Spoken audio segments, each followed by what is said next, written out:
Kids பெஸ்டியில் சூப்பரான ஒரு magic combo அப்படிங்கிறது நாளைக்கு இன்ட்ரடியூஸ் செய்ய போகிறோம். அதுக்கு முன்னாடி இந்த 3-in-1 வாட்டர் கேன் சொல்லுவாங்க தெரியுமா? இதை வந்து மோட்டிவேஷனல் வாட்டர் கேன் அப்படின்னு சொல்லுவாங்க, இல்லாட்டி ஜிம் வாட்டர் கேன் அப்படின்னு சொல்லுவாங்க. ஒரு 2 லிட்டர், ஒரு 900 ml, ஒரு 300 ml, இது மூணும் சேர்த்து கிட்ஸ் பெஸ்டியில் 299க்கு கிடைக்கும். வேணுங்கிறவங்க கீழே இருக்கக்கூடிய லிங்கை யூஸ் பண்ணிக்கோங்க. ஸ்டாலின் அவர்களுக்கு கருப்பு கொடி.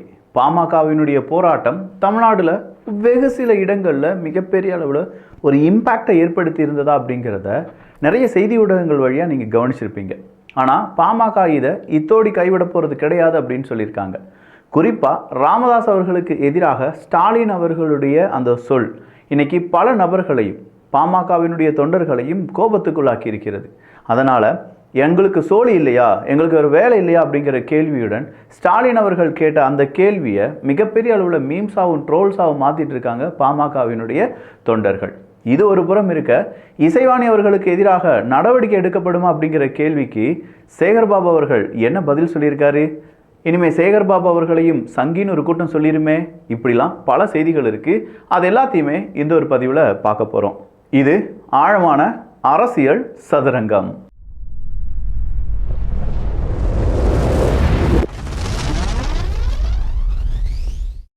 ராமதாஸ் அவர்கள், பாமகவினுடைய தலைவர் ராமதாஸ் அவர்கள் அறிக்கை சமர்ப்பிக்கிறாரு. அதானிக்கும் தமிழ்நாட்டு முதலமைச்சருக்கும் என்னப்பா சம்பந்தம்? அதை தமிழ்நாட்டு முதலமைச்சராக இருக்கக்கூடிய மு க ஸ்டாலின் அவர்கள் நிரூபிக்க வேண்டும், ஒரு பேட்டியாவது கொடுங்க அப்படின்னு சொல்லி கேட்குறாங்க. அதே கேள்வியை ஸ்டாலின் அவர்களிடம் கேட்கும்போது இதுக்கெல்லாம் நான் பதில் சொல்லிட்டு இருக்க முடியாது, தேவையில்லாமல் அவருக்கு வேலை இல்லாமல் இந்த மாதிரியான அறிக்கையை விட்டுட்டே இருப்பார் அப்படின்னு சொல்கிற ஒரு சொல்லை சொல்லிவிட்டார். இதனால் பாமகவினுடைய தொண்டர்கள் தமிழ்நாடு முழுவதுமாக டிஎம்கேக்கு எதிராக, ஸ்டாலின் அவர்களுக்கு எதிராக போராட்டத்தை அறிவித்திருந்தார்கள்.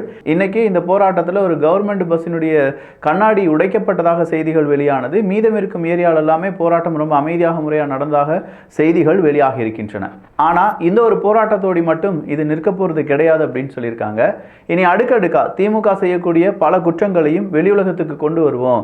ஸ்டாலின் அவர்களுக்கு நாங்கள் வேலை செய்கிறோமா இல்லையா அப்படிங்கிறத ப்ரூவ் பண்ணுவோம். கண்டிப்பாக எங்களுடைய வேலை என்ன அப்படிங்கிறத தமிழ்நாடு மக்கள் உணர்வார்கள்.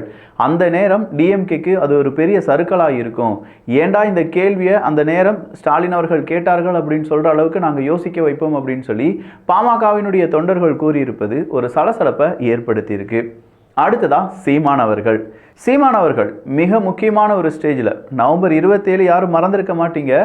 அந்த நவம்பர் 27க்கு முன்னாடி நவம்பர் 26, அதையும் யாரும் மறந்திருக்க மாட்டீங்க. தலைவர் அவர்களுடைய பிறந்த நாளாக இருக்கட்டும், இல்லை அடுத்ததாக வரக்கூடிய மாவீரர் நாளாக இருக்கட்டும். ஸோ இந்த நேரத்தில் சீமானவர்கள் பேசக்கூடிய பேச்சுக்கள் ரொம்பவே வலிமை மிக்க பேச்சுக்களாக இருக்கக்கூடியது தான்.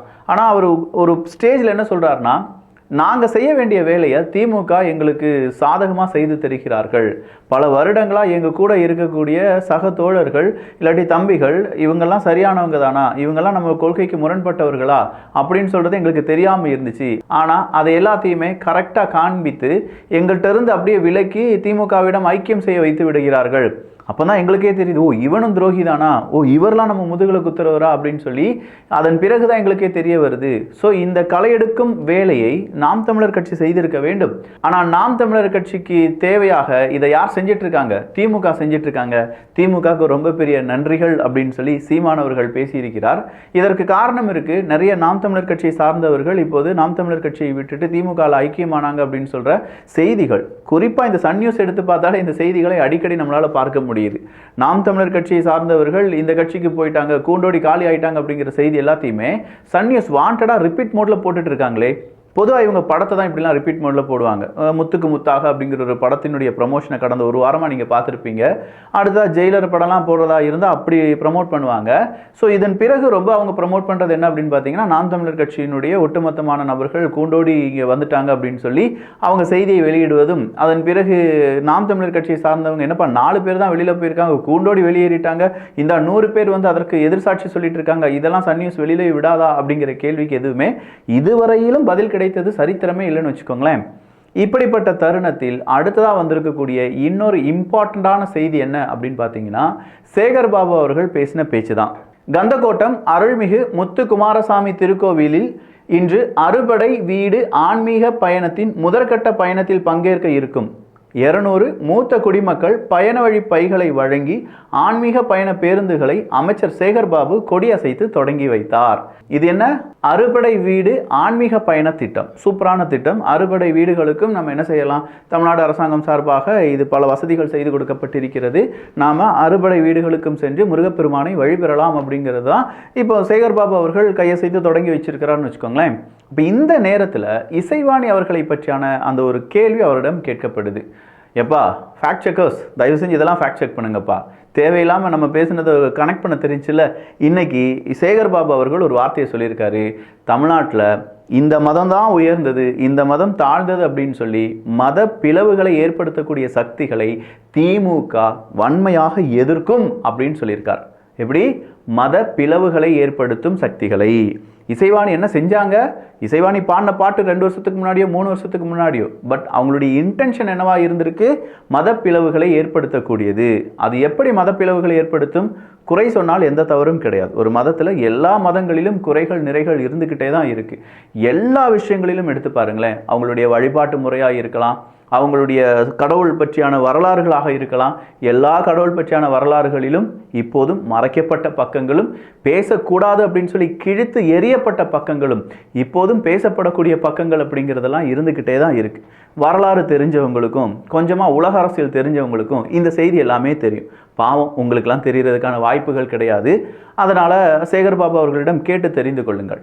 ஸோ ஒரு மதத்தை தாழ்த்தி இன்னொரு மதத்தை உயர்த்தி பேசுறதுனால இங்கே 2 மதத்தினரிடையே ஒரு பெரிய பிரச்சனை வருகிறது என்றால், அதை இசைவாணி செய்திருக்கிறார்கள் என்றால் அவர்கள் மீது சட்டப்படியான நடவடிக்கை எடுக்கப்படும். இதை நான் சொல்லலை, அமைச்சர் சொல்லியிருக்கார். அப்போ அமைச்சர் சொன்னதோடு மட்டும் இல்லாமல் இப்படி அவங்க மேலே புகார் கொடுத்துருக்காங்க அப்படிங்கிற செய்தியை நானும் செய்தி ஊடகம் வழியாகத்தான் தெரிந்து கொண்டேன். ஸோ சட்டப்படியான நடவடிக்கை எடுக்கப்படும் அப்படின்னு சொல்லி சேகர் பாபு அவர்கள் சொல்லியிருக்காங்க. பட் இந்த சட்டப்படியான நடவடிக்கை எடுக்கப்படும் அப்படின்னு சொல்கிறது இதே மாதிரி ஒரு அமைச்சர் சொன்னாரேன்னு சொல்லி பார்த்தா, ஆமாம், சுப்பிரமணியம் அவர்கள் நம்ம யூடியூபர் மேலெல்லாம் சொன்னாங்கல்ல, ஆனால் அவர் என்ன கொலை குத்தமாயா செஞ்சிட்டாருன்னு சொல்லி அப்படியே மூடி மறைச்சிட்டாங்கல்ல. அதே மாதிரி இசைவாணி அவர்களுக்கும் நாளைக்கு சேகர் பாபு அவர்களிடம் கேட்கும்போது இதெல்லாம் என்னப்பா கொலை குத்தமா அப்படின்னு சொல்லிட்டு போனாலும் போயிடலாம். பட் எனிவே இப்படி ஒரு வார்த்தையை சேகர் பாபு அவர்கள் கூறியிருக்கிறார்கள்.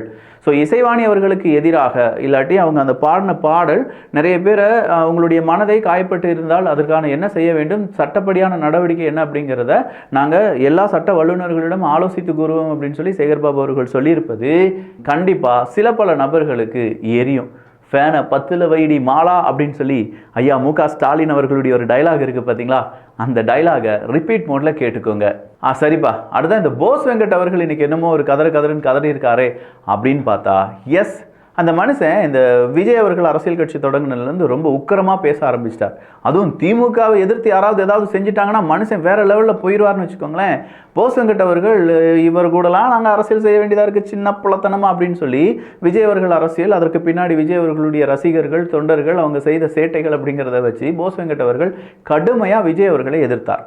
இப்போ என்ன சொல்கிறாரு அப்படின்னா, இனி எந்த படத்துலையுமே சேர்க்க மாட்டேங்காங்கப்பா, ஏதாவது படம் வந்துச்சுன்னா உடனடியாக தூக்கிடுறாங்கப்பா, ரோட்டில் நடந்து போக முடியலப்பா, யாரை பார்த்தாலும் முறைக்கிற மாதிரியே இருக்குது. ஒரு ஹோட்டலுக்கு போனேன், சடுன்னு இருந்தார், நீங்கள் என்ன விஜய் ரசிகரான்னு கேட்டேன், ஆமாம் அப்படின்னு சொன்னார். நானும் விஜய் ரசிகர் தான் அப்படின்னு சொல்லி போஸ் வெங்கட் அவர்கள் கூறுவாராம். விஜய் ரசிகர் தான் நான், ஆனால் அரசியலை நான் அவரை எதிர்க்கிறேன், எனவே நான் அதை அரசியலுக்காக தான் பேசினேன் அப்படிங்கிறத விஜய் ரசிகர்கள் உணர வேண்டும். எனக்கும் விஜய்க்கும் தனிப்பட்ட வகையில் எந்த விதமான வெறுப்பும் கிடையாது அப்படின்னு சொல்லி போஸ் வெங்கட் அவர்கள் சாச்சு புட்டாரியா இல்லை விழுந்தே விட்டாரையா அப்படிங்கிற மாதிரி அவருடைய எக்ஸ்பிளனேஷனை கொடுத்துருக்கார். அப்போ இதுலேருந்து விஜய் ரசிகர்கள் என்ன தெரிந்து கொள்கிறீர்கள் என்றால், விஜய் அவர்களை தப்பாக பேசிட்டு கெட்ட வார்த்தையில் பேசிட்டு ஏதாவது ஒரு விஷயத்தில் பேசிட்டு அது அரசியலுக்காக பேசினேன், தனிப்பட்ட முறையில் எனக்கும் அவருக்கும் எந்த சம்பந்தமும் எந்த சங்கடமும் கிடையாது அப்படின்னு சொல்லிட்டு பேசிட்டோம்னா அவரை சும்மா விட்டுறணும். அதை தான் போஸ் வெங்கட் அவர்கள் சொல்கிறாங்க. ஸோ இங்கே தனிப்பட்ட முறை தாக்குதல் அப்படிங்கிறது அவங்களுடைய வாழ்க்கையையும் தாக்குதல் செய்கிறதுக்கான வாய்ப்புகள் அப்படிங்கிறது இருக்குது. இனி விஜய் அவர்களுக்கு வரக்கூடிய மிகப்பெரிய ஒரு ப்ரெஷர் எங்கேருந்து வரும் அப்படின்னு பார்த்தீங்கன்னா, அவங்களுடைய குடும்பம் சார்ந்து இருக்கக்கூடிய பல செய்திகளை ஊடகங்கள் நொடிக்கு நொடி அவங்க என்ன செய்ய போகிறாங்க, அப்படியே டெலிகாஸ்ட் பண்ண போகிறாங்க. இதனால் மன உளைச்சலுக்கு ஆளாகப்படுவாரா விஜய்? இது ஒரு சைக்காலஜிக்கல் வார்ஃபேர் அப்படின்னு சொல்லி நம்ம வேர்ல்டு பொலிட்டிக்ஸில் பார்ப்போம்ல. ஸோ எகெயின் விஜய் அவர்களுக்கு எதிரான ஒரு சைக்காலஜிக்கல் வார்ஃபேர் வருமா அப்படிங்கிறதுலாம் இங்கே நம்ம கேட்கப்பட வேண்டிய கேள்வி தான். இதே மாதிரியான சைக்காலஜிக்கல் வார்ஃபேர் யாருக்கெல்லாம் நடந்திருக்கு அப்படின்னு பார்த்தீங்கன்னா, சீமான் அவர்களுக்கு எப்போதுமே நடந்துக்கிட்டே இருக்கும். ஸோ அந்த சைக்காலஜிக்கல் வார்ஃபேர் இருந்தெல்லாம் கொஞ்சமாக தப்பிச்சு சீமான் அவர்கள் இன்றும் நின்று கொண்டிருக்கிறார். ஆனால் அதுக்கு முன்னாடி இந்த மாதிரி சைக்காலஜிக்கல் வார்ஃபேர் யாருக்கு நடந்தது அப்படின்னு பார்த்தீங்கன்னா, கேப்டன் விஜயகாந்த் அவர்களுக்கு. ஒரு உண்மையான தலைவனுக்கு இதே மாதிரி சைக்காலஜிக்கல் வார்ஃபேரை செஞ்சு தான் அந்த மனுஷனை பேச விடாமல் செஞ்சாங்க. அந்த மனுஷனை பலவிதமான கோபத்துக்குள்ளாக்கினார்கள். அதன் பிறகு அந்த மனுஷன் நிலை கொஞ்சமாக என்ன செய்ய ஆரம்பிச்சிச்சு, அப்படி எப்படி அவர் கோபக்காரர் தான், நல்ல மனசுக்காரர் அப்படிங்கிறது எல்லோருக்கும் தெரியும். ஆனாலுமே அந்த மனுஷனை திட்டி தீர்த்த எத்தனையோ அரசியல்வாதிகள் அவருடைய இறப்புக்கு பிறகு அவருடைய அந்த அனுதாபத்தை தேடும் அந்த வேலைகளில் ஈடுபட்டு வருகிறார்கள். அவங்களை எல்லாத்தையுமே உலகம் பார்த்து கொண்டு தான் இருக்கிறது. எது எப்படி இருந்தாலும் அப்பா சாமி, ஐயப்ப சாமி அப்படிங்கிற அந்த பிரச்சனை இன்னும் இசைவாணியை விட்டபாடில்லை. அதை சேகர் பாபு அவர்கள் கையில் எடுத்திருக்காங்க. குற்றம் செய்திருந்தார்கள் என்றால் சட்டப்படி தண்டனை கொடுக்கப்படும் அப்படின்னு சொல்லியிருக்காங்க. இதெல்லாம் நடக்குமா நடக்காதா அப்படிங்கிறதெல்லாம் தமிழ்நாட்டில் நாம் பார்த்து கேட்டு ரொம்ப காத்துட்டு இருக்கக்கூடிய ஒரு தீர்ப்பு. இந்த தீர்ப்பு எப்போ வரும் அப்படிங்கிறதெல்லாம் பொறுத்திருந்து பார்க்கலாம். ஏதாவது அப்டேட் இருந்துச்சுன்னா கண்டிப்பாக அதை அரசியல் சதுரங்கத்தில் பகிர்ந்து விடுவோம். நான் முதலே சொன்ன மாதிரி ஒரு கிட்ஸ் பெஸ்டியில் செம்மையான காம்போ நாளைக்கு நாங்கள் அறிமுகம் செய்வோம். அதுக்கு முன்னாடி இந்த 3-in-1 3 பாட்டிலும் சேர்ந்து 299 ரூபாய்க்கு வேணும்னா கிட்ஸ் பெஸ்டிக்கான லிங்க் கீழே இருக்குது, வேணுங்கிறவங்க வாங்கிக்கோங்க. நல்லதை பகிர்ந்து ஷேர் பண்ணி நல்ல சமுதாயத்தை உருவாக்குவோம். நன்றி, வணக்கம்.